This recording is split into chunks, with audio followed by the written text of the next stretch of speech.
গল্প সাক্ষী। ঠাই 1 ঘন্টা বৃষ্টি মাথায় নিয়ে বাসের অপেক্ষায় দাঁড়িয়ে আছে তিস্তা। বাস স্ট্যান্ডে একটা শেড আছে, কিন্তু এতটাই ভাঙাচোরা, ভয় হচ্ছে বৃষ্টি বাঁচাতে গিয়ে শেষে চাপা পড়ে না মারা যায়। তাই ছাতা মাথায়, কাঁধে ব্যাগ নিয়ে রাস্তাতেই দাঁড়িয়ে আছে তিস্তা। বাসের দেখা নেই। মাঝে মাঝে 2-1টা ফাঁকা ট্যাক্সি স্পিডে বেরিয়ে যাচ্ছে। থামিয়ে লাভ নেই, কারণ এই দুর্যোগে ট্যাক্সিতে একা ওঠা ঠিক হবে না। তাছাড়া ট্যাক্সি ভাড়া দেবার মতো টাকাও নেই ব্যাগে। তাড়াহুড়োতে বেরোনোর সময় বাড়তি টাকা ঢোকানো হয়নি ব্যাগে। আকাশের অবস্থা সকাল থেকেই ভালো ছিল না, তবে এতটা খারাপ হবে কে জানত। টিনার বাড়ি যাওয়াটাও খুব জরুরি ছিল। বেচারা 1 মাস ধরে জন্ডিসে শয্যাশায়ী। বাড়িতে মাসিমা ছাড়া এমন কেউ নেই যে তিস্তার বাড়ি থেকে কলেজের নোটসগুলো কালেক্ট করে এনে দেবে। তাই মাঝে মাঝেই ওকে টিনার বাড়ি আসতে হচ্ছে। সামনেই পরীক্ষা। শুয়ে শুয়েই যেটুকু পারছে পড়ছে টিনা। দুপুরে লাঞ্চের পরে বাড়ি থেকে বেরিয়েছে। এখন 5টা বাজে, কে বলবে। ক্রমশ অন্ধকার ঘনিয়ে আসছে। বেশ ভয় ভয় লাগছিল তিস্তার। এরকম সুযোগের অপেক্ষাতেই তো থাকে চোর, বদমাশ, ছিনতাইবাজরা। চুরির কথা মনে হতেই খেয়াল হলো কানের সোনার রিংয়ের কথা। তাড়াতাড়ি রিং দুটো খুলে ব্যাগে ঢুকিয়ে নিল। ছাতাটার অবস্থাও ভালো নয়, শিকগুলো মেখে চুরে গেছে। এত বৃষ্টি সহ্য হলে হয়। এসব 7-5 ভাবতে ভাবতেই ঠিক করে নিল, যা হয় হোক, ট্যাক্সি ধরে নেবে।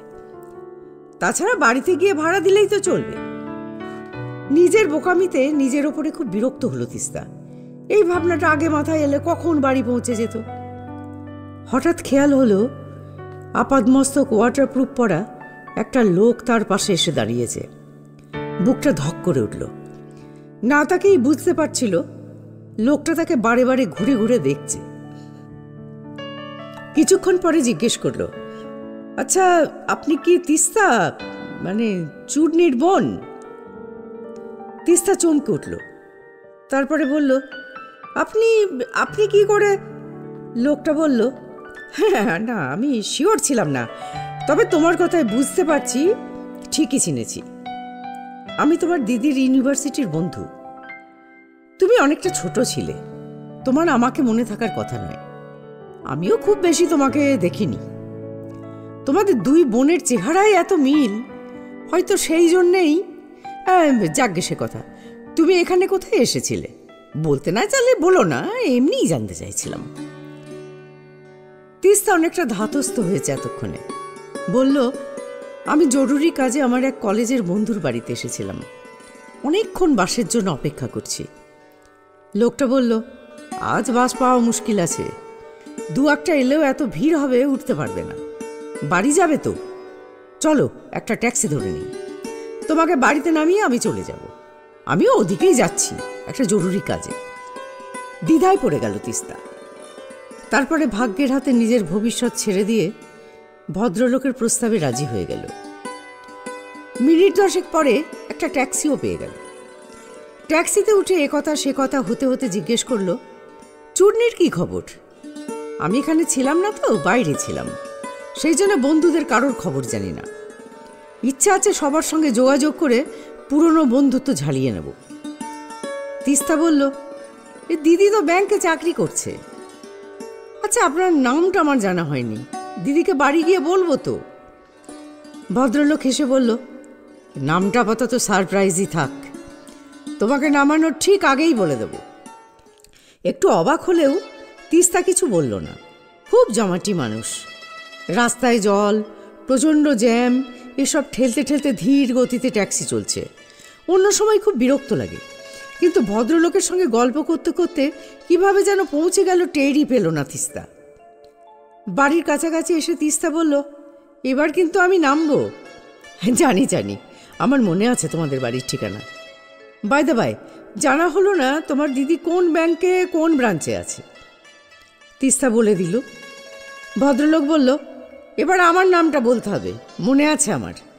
দিদিকে বলো রাজাদার সঙ্গে দেখা হয়েছিল, এটুকু বললেই হবে, বাকিটা দিদির কাছে জেনে নিও। ট্যাক্সি থামল। তিস্তার চলে যাওয়া দেখতে দেখতে রাজা ট্যাক্সিওয়ালাকে গাড়ির মুখ ঘুরিয়ে নিতে বলল। বাড়িতে ঢুকেই বুঝতে পারল হাওয়া গরম, সবাই হল ঘরে বসে আছে, বুঝতে অসুবিধা নেই, তারই অপেক্ষায়। তিস্তার মা ধমক দিয়ে কিছু বলতে যাচ্ছিল, কাকু থামিয়ে দিয়ে বলল, আরে বাবা, আগেই বকছো কেন? ওকে বলতে দাও, আজ যা ওয়েদার, রাস্তাঘাটের অবস্থা খুব খারাপ। এই, কি হয়েছিল রে? তিস্তা ভেজা ছাতাটা হল ঘরের কোণে মেলে রেখে কাছে এসে বলল, কাকুর কাছে তো শুনলে বাইরে কি দুর্যোগ, সেই জন্যই দেরি হলো। বাকিটা পরে বললে চলবে? মানে শেষ পর্যন্ত কিভাবে এলাম, ইত্যাদি ইত্যাদি। মা বলল, ঠিক আছে, আর কিছু বলার দরকার নেই, জামা কাপড় চেঞ্জ করে এসো। মা বাবার কত দুশ্চিন্তা হয়, এখন বুঝছো না তো, পরে বুঝবে। স্নান টান করে তিস্তা বুঝতে পারল খিদেই পেটে ব্যথা শুরু হয়েছে। তবু দিদিকে রাজাদার কথাটা না বলা পর্যন্ত স্বস্তি হবে না বুঝে আগে দিদির ঘরের দিকে পা বাড়ালো। তখনই তাপ্তি, মানে কাকার মেয়ে, এক মুখ হাসি নিয়ে পথ আটকে ওর হাত চেপে ধরে বলল, আজ ইন্টারেস্টিং কিছু হয়েছে নাকি রে? ইন্টারেস্টিং কিনা জানি না, তবে আজ একজনের সঙ্গে পরিচয় হয়েছে, দিদির বন্ধু। ছেলে না মেয়ে বন্ধু? ও পরে বলছি বাবা, এখন আমি খাবো। খাবার টেবিলে বসে আবল তাবল বকে গেল তাপ্তি। তিস্তার কিছু কানে গেল, কিছু গেল না। ওর চেয়ে বছর চারেকের বড় হলেও তাপ্তি ওর খুব ভালো বন্ধু। আসলে ওর মধ্যে একটা অদ্ভুত ছেলে মানুষই আছে, সেই জন্য সবার সঙ্গে খুব ভাব। তিস্তার দাদা মৈনাক ওর সমবয়সী হলেও তিস্তার সঙ্গে যথেষ্ট দাদাগিরি করে। আর দিদি চূর্ণি তো 8 বছরের বড়, খুব শান্ত, মেধাবী। আগে খুব হাসি খুশি ছিল, একটা ঘটনার পরে ওর মুখ থেকে কে যেন হাসিটাই কেড়ে নিয়েছে। কারোর সঙ্গে তেমন কথা বলে না। তিস্তার সঙ্গে এমনভাবে কথা বলে যেন দিদি নয়, হেডমিস্ট্রেস। খাওয়া শেষ করে তাপ্তিকে বলল, আমি বুঝতে পারছি তুই আমার পেট থেকে কথা বের না করে আমার সঙ্গ ছাড়বি না। তাপ্তি বলল, একদম ঠিক ডিডাকশন। এবার বল দেখি, দিদির বন্ধু কার সঙ্গে তোর দেখা হয়েছে? তিস্তা বলল, আরে দিদির ইউনিভার্সিটির বন্ধু রাজা।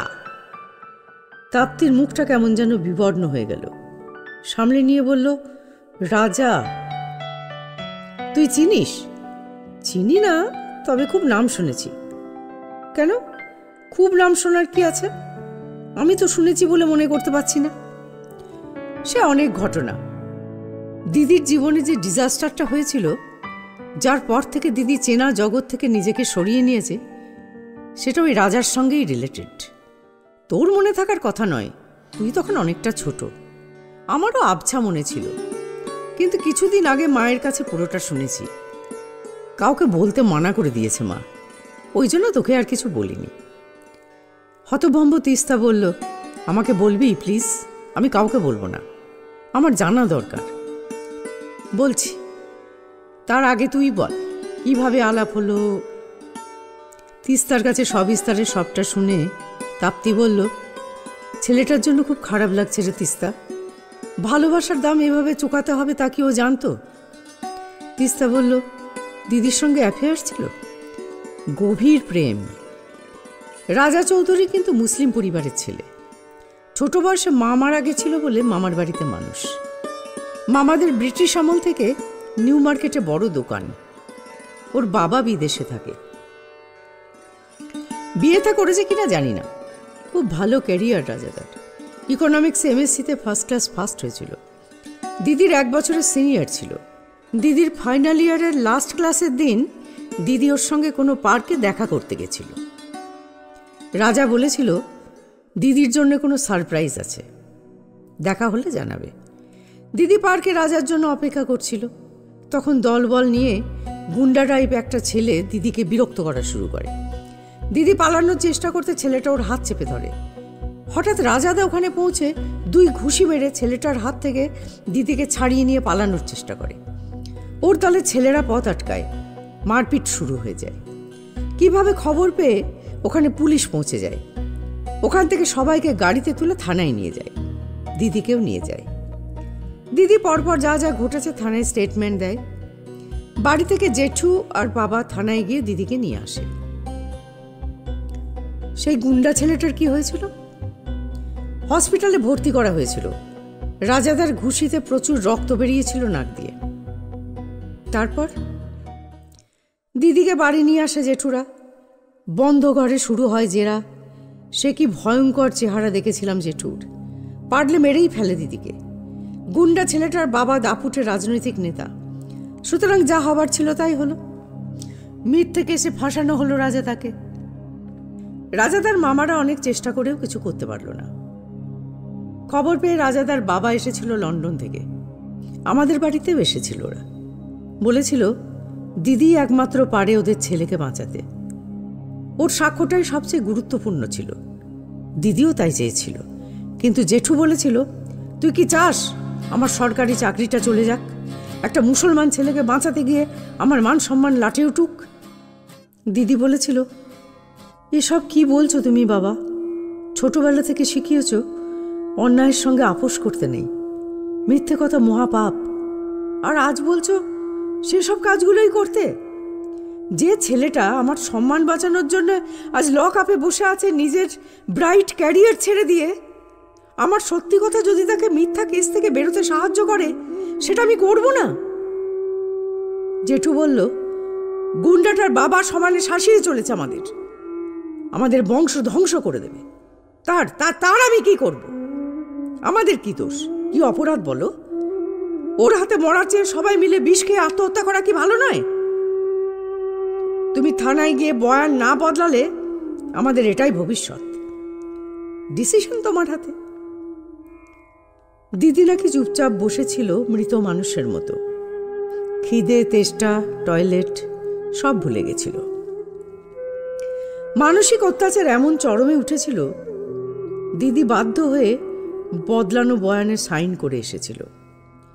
কাঠগড়ায় সাক্ষী দিয়ে এসেছিল ও রাজাকে চেনে না। তারপর থেকে বাড়িতে বাস করেও বাড়ির সঙ্গে ওর কোনো সম্পর্ক নেই। ওর হাসিটা রাজাদার সঙ্গেই চলে গেছে। রাগে দু চোখে আগুন চলছিল তিস্তার।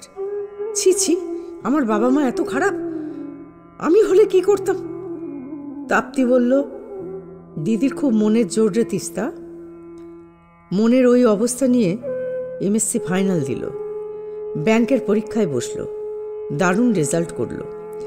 চাকরি পেতে কোনো সমস্যা হলো না, শুধু এ বাড়ির মেয়েটা পাথর হয়ে গেল।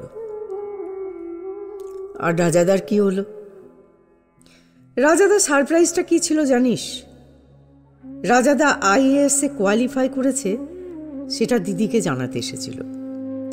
যাই হোক, যতই কেস দিক, মিথ্যা কেসে আর কতদিন আটকে রাখা যায়?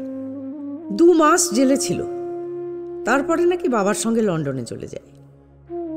আজ তোর সঙ্গে দেখা হয়েছে, তার মানে এখন দেশে ফিরে এসেছে। আমাকে তো বলল কবছর বাইরে ছিল বলে বন্ধুদের সঙ্গে যোগাযোগগুলো নষ্ট হয়ে গেছে, আবার রিভাইভ করার চেষ্টা করছে। দিদিকে কি রাজাদার কথাটা বলা ঠিক হবে? আরে না না, একেবারেই ঠিক হবে না। আবার পুরনো ক্ষত খুঁচিয়ে তোলার কোনো মানে হয় না। বেশ আছে নিজের মতো, থাক না। আচ্ছা, আমি যে দিদির ব্যাংক ব্রাঞ্চের নাম বলে দিয়েছি রাজাদাকে, কোনো সমস্যা হবে না তো? ওর তো রাগ থাকতে পারে, দিদি ওর বিরুদ্ধে মিথ্যা বয়ান দিয়েছে, সাক্ষী হয়ে চেনে না বলেছে। আমার ধারণা ওসব কিছু হবে না। ওরা দুজন দুজনকে ভালোবাসত। যদি হেট্রেট থাকতো, তোকে অত যত্ন করে বাড়ি পৌঁছে দিত না। রাজাদার কথা বাড়ির কারোর সঙ্গে ভুলেও আলোচনা করিস না। 2 মাস পেরিয়ে গেছে। সেদিন 15ই আগস্ট। ছুটির মেজাজে সবাই হল ঘরে বসে টিভিতে প্যারেড দেখছিল। চূর্ণি হাতে একটা ট্রলি সুটকেস আর কাঁধে ভ্যানিটি ব্যাগ নিয়ে হল ঘরে এসে দাঁড়ালো। তখনই কলিং বেলটা বেজে উঠল। চূর্ণি দরজা খুলে বলল, ভেতরে এসো। ভেতরে এলো রাজা চৌধুরী। চমকে উঠল তিস্তা। বাড়ির সবাই অবাক হয়ে তাকিয়ে আছে ওদের দিকে। চূর্ণি বলল, আমরা রেজিস্ট্রি বিয়ে করেছি গতকাল। রাজা আমাকে নিতে এসেছে। আমি এক্ষুনি এ বাড়ি ছেড়ে চলে যাচ্ছি। বড়দের দিকে আর তাকালোই না। তিস্তা তাপ্তি মৈনাকের মাথায় আলতো আদর করে বলল, ফোন করবো তোদের, ভালো থাকিস। ওরা দুজন যেন জয় পতাকা হাতে নিয়ে দৃঢ় পদক্ষেপে বেরিয়ে গেল বাড়ি থেকে। তিস্তার দু চোখ জলে ভেসে যাচ্ছে, মনের মধ্যে খুশির ঝিলিক। আজ মনে হলো সেদিন রাজাদার সঙ্গে দেখা হওয়াটা কত জরুরি ছিল। দিদির নতুন জীবনের পথ চলায় তার কিছু ভূমিকা থেকে গেল, এটা ভেবে নিজেকে ধন্য মনে করল তিস্তা।